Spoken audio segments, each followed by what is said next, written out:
Nous sommes des antifascistes issus de la Ruhr, une vieille région industrielle de la région Nordrhein-Westphalie en Allemagne. Nous venons de Bochum, une ville de l'Ouest, dans l'Ouest profond comme on dit ici. Bon, nous avons réalisé ici une fresque en décembre 2008 à propos de laquelle nous avons encore plusieurs choses à raconter. Depuis des années, nous recevons des informations selon lesquelles les meurtres racistes et fascistes se multiplient non seulement en Allemagne, mais aussi dans de nombreux autres pays européens. Des immigrants, des juifs, des homosexuels, des sans-abri, des jeunes alternatifs, des syndicalistes et bien sûr des antifascistes sont la cible des bandes de nazis petites de plus importantes. Depuis longtemps, la presse bourgeoise et ceux qui ne râlent que sur leur pouvoir d'achat se sont accommodés du fait que ces méchants fils et filles pètent en plomb et assassinent des personnes qui ne cadrent pas avec leur propre image. Cela arrange tout le monde parce que ces personnes n'entrent pas dans leur vision du monde, dans la vision bourgeoise dominante. Nous sommes des antifascistes actifs. Et nous remarquons que les immigrants et les marginaux sont de plus en plus l'objet de haine des nazis et du milieu bourgeois. Les antiracistes et les antifascistes sont ceux qui sans cesse contestent, critiquent et s'opposent au fascisme, au racisme et à l'uniformité bourgeoise. Et c'est à cause de cela que cette faction pure nous fait payer un prix élevé. Diffamation par voie de presse, calomnie de la part des représentants de la démocratie parlementaire, harcèlement de la part de la police, poursuites judiciaires et bien entendu, de tous ces côtés à la fois minimisation des attaques des nazis. Au cours des dernières années, de plus en plus de jeunes ont été victimes d'assassinats par des nazis, et cela à travers toute l'Europe. Tous font partie d'un mouvement culturel d'opposition des jeunesses dont nous aussi faisons partie. Ils refusaient de subir les réalités du capitalisme ou du racisme, mais aussi la montée des groupes et partis racistes. Ils étaient malgré tout des cultures, des langues et des genres aussi diversifiés que nous le sommes. Chacun d'entre eux était uno di noi, un d'entre nous.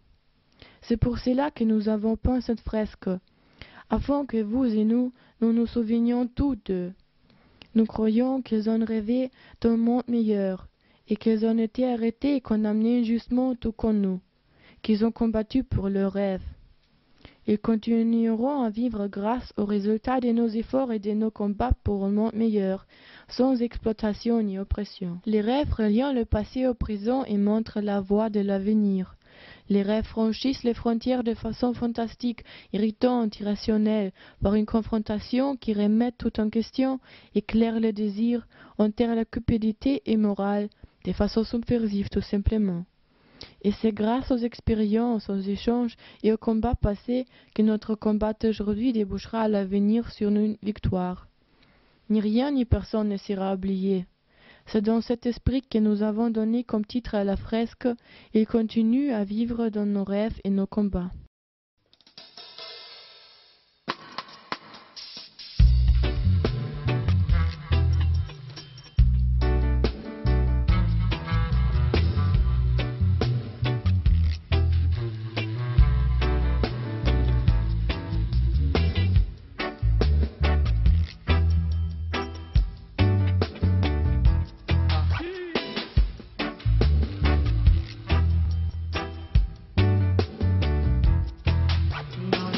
Per i vivi, no, non tanto per loro, che di miserie e disgrazie ne ho viste tante in giro. Questa storia assurda non può tornare indietro, a pezzi le abbiamo perse sui monti e nelle valli, nei fiumi, agli angoli delle strade, agli angoli degli occhi, agli angoli della bocca di Garcia Lorca, morto in vano. Camilo Torres, Morto in vano, Salvador Allende, morto in vano, Víctor Jara, morto in vano. Montagne di cenci, carne, stracci, carta fuori, unghie e memorie, bruciati in fretta come nella camera di scoppio di un motore. Una forca o con le fucilate, con la carrozza o con la sedia elettrica. I vivi non ricordano lo sguardo, i vivi non ricordano lo sguardo di Nicola Sacco, morto in vano, Bartolomeo Vanzetti, morto in vano, Giacomo Matteotti, morto invano, Giuseppe Pinelli, morto invano, e più neri di prima sono ritornati, lo stesso cognome, Mussolini. Usano un televisore come un cavallo di Troia, entrano nel futuro dei nostri figli, così come c'entrarono nel 920 per ricordarci che un giorno a Brescia sono morti in vano, a Ustica sono morti in vano, a Bologna sono morti in vano, a Marzabotto, sono morti in vano. Perché i vivi non ricordano, si è ammutolito il mio strumento quando ha capito che il popolo italiano di mare, di cielo e terra deve saperlo che ci portano alla guerra. Guarda nei libri, devi ricordarlo, ogni quanto tempo in Europa c'è un conflitto dove madri, padri, figli e figli sono morti da dimenticare. Perché i vivi non ricordano, perché i vivi non ricordano gli occhi dei Fratelli Cervi, morti in vano, Lauro Farioli, morto in vano, Marino Serri, morto in vano, Giovanni Arbizzoni, morto in vano.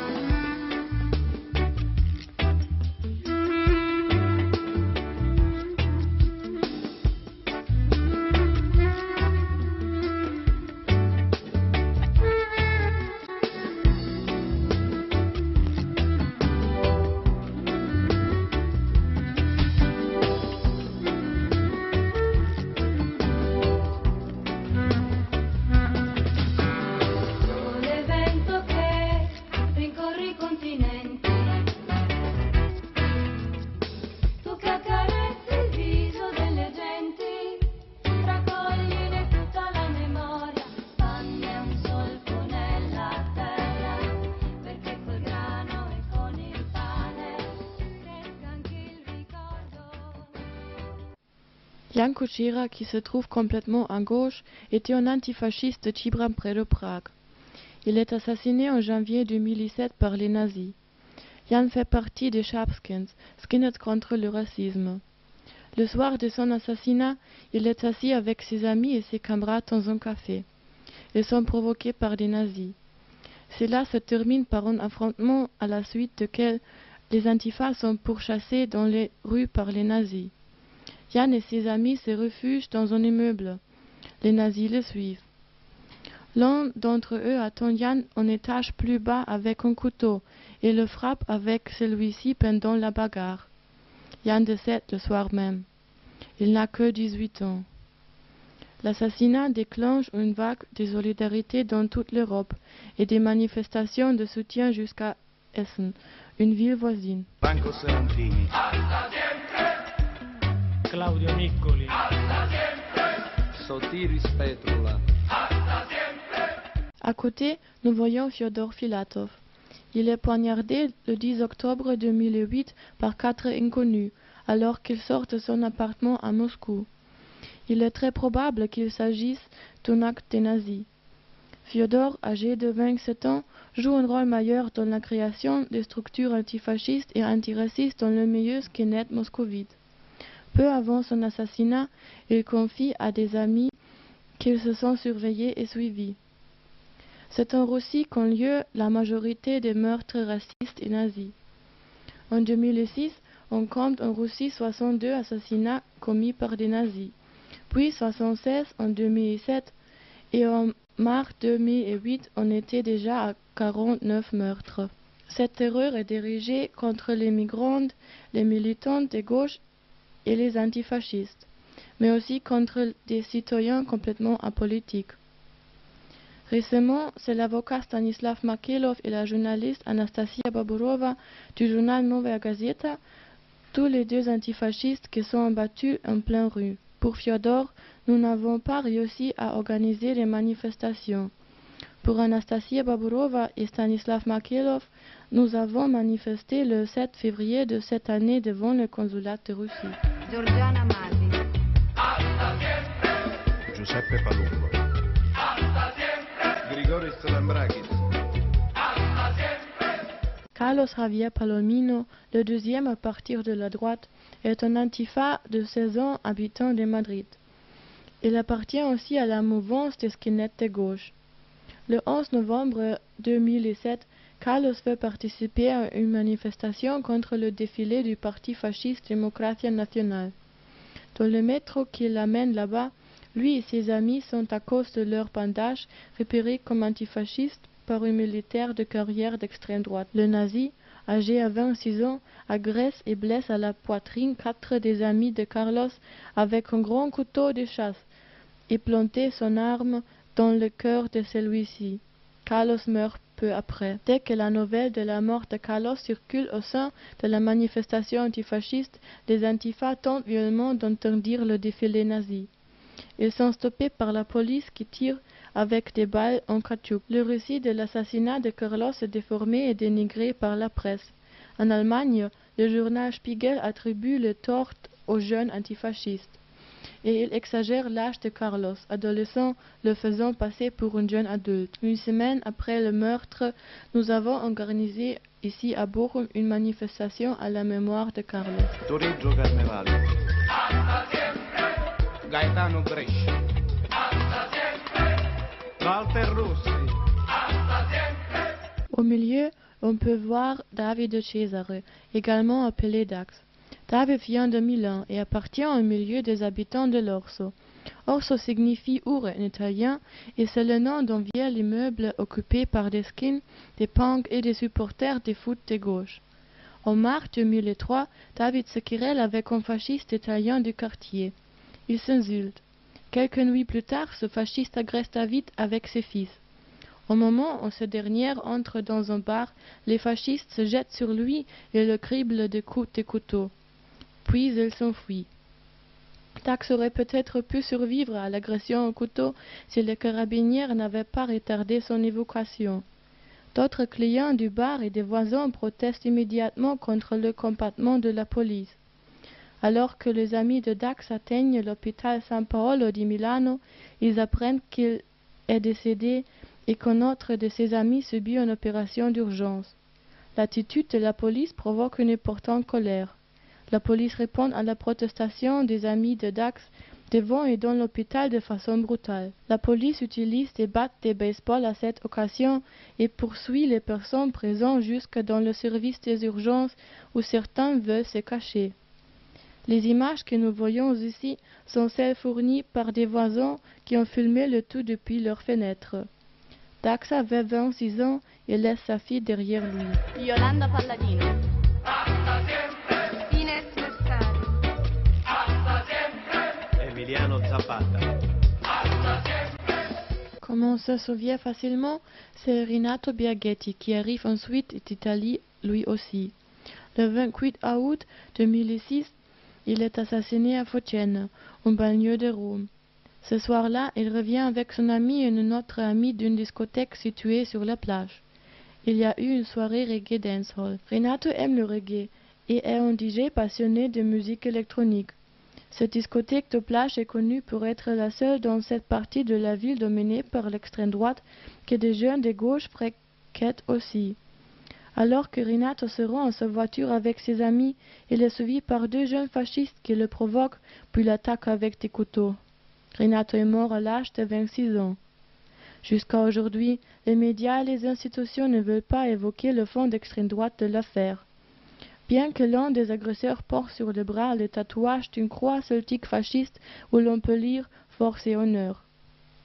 Ses amis continuent à effectuer un travail de recherche et de mémoire. À cette occasion, il évoque Renato avec son nom d'artiste et son logo Rinoise. C'est également sous ce nom que s'est créé à Rome un studio d'enregistrement destiné à soutenir des groupes débutants. C'est de cette façon qu'ils veulent perpétuer le souvenir de Renato et de sa passion pour la musique, à travers l'impulsion donnée aux jeunes musiciens et aux nouveaux groupes. Nous avons également intégré à notre fresque le symbole de Rinato, le logo de Rhinoz. Pietro Greco, detto Pedro. Camillo Cienfuegos. Stephen Biko. L'image située au bord de la fresque montre le musicien russe Timur Kacharova. Il est poignardé le 13 novembre 2005 par les nazis à Saint-Pétersbourg. Il est étudiant à la faculté de philosophie de Saint-Pétersbourg, joue dans 2 groupes d'extrême gauche, s'implique dans diverses actions politiques et est militant antifasciste. Ce jour-là, il va avec un ami à un rassemblement organisé par Footnote Bombs, un collectif engagé socialement. Footnote Bombs est un groupe qui distribue gratuitement des repas aux sans-abri. Il reste un peu plus longtemps à l'endroit où se trouvait le stand de Footnote Bombs. À cet instant, ils sont agressés à coups de couteau par 10 à 12 naziskins. Leur agresseur les sont entièrement épiés. Son ami Maxime Skiba est grièvement blessé. Timur reçoit 5 coups de couteau mortels à la gorge et décède sur place. Timur vient d'avoir 20 ans. Rina Feruglio. Ernesto Che Guevara. Gennarino Capuzzo. Complètement à gauche sur l'image, on peut voir Thomas Schulz. Nous l'avons placé volontairement à cet endroit afin qu'on puisse bien le voir depuis la rue. Thomas, ou mieux Schmuddel, est un punk de Dortmund, la ville voisine. Il est le plus âgé de tous ceux dont les portraits ont été peints. Il a 13 ans et c'est un skinhead nazi de 17 ans qui l'a lâchement poignardé. Le 28 mars 2005, Thomas se trouve avec des copains punk en route pour un concert. Dans la station Kampstraße, il rencontre dans les escalators, venant dans la direction opposée, les naziskins Sven Kalin et son ami. Ils s'échangent des insultes. Lorsque le nazi leur demande de venir s'expliquer avec lui, il n'y a que Thomas qui va vers lui et commence à lui reprocher sa mentalité de nazi. Ce que Thomas, qui est ivre, n'a pas compris, c'est que Sven Kalin a déjà dégainé un couteau avec une lame de 15 cm et le sort devant lui. Lorsque le métro entre dans la station, Kalin ne se contente pas de montrer à l'intérieur. Plutôt que de rentrer chez lui, il plante des couteaux jusqu'à la garde dans la poitrine de Thomas. Celui-ci est touché en plein cœur. Thomas laisse 2 enfants derrière lui.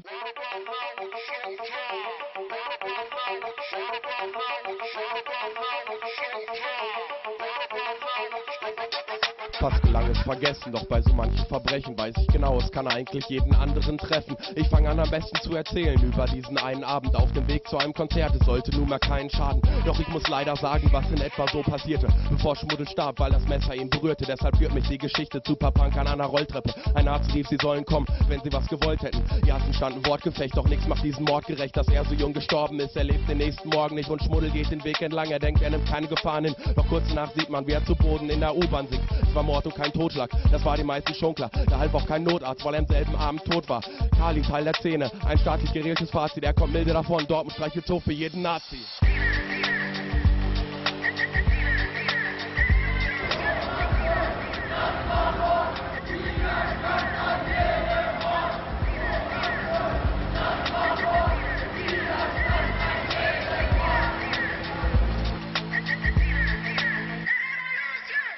Hat es mit offenen Augen nicht gesehen, konnten nicht glauben, dass ein rechter Mord ist geschehen. Dortmund kann sich nicht erlauben, so gibt's kein Nazi-Problem. Den ganzen Blinden und den Tauben wäre das auch so unbequem. So sind wir mit diesem Track dabei, Schmuddel zu gedenken. Es ist uns nicht einerlei, wenn sie sein Gedächtnis kränken. Die CDU verweigert sich, einen Stolperstein zu setzen. Das wären Wortwörts auch fröhliche Chaoten, so sie hetzen. Und für Nazis ebenso, die würden sich dann fetzen. Ich weiß, was CDUler schätzen, woran sie sich ergötzen. Die Mitte heute ganz in schwarz, die sich nicht widersetzen. So fällt es leider schwer, Nazi-Strukturen zu zerfetzen. Ich weiß, dass ihr alle Angst habt, ihr tut nicht einen Handschlag. Viele linke Splittergruppen nehmen euch den Kampf ab, doch ihr es nicht erkannt habt, denn ihr geht so auf euer Land ab, so wie ich auf einen fetten Beat. Ihr seid so krampfhaft.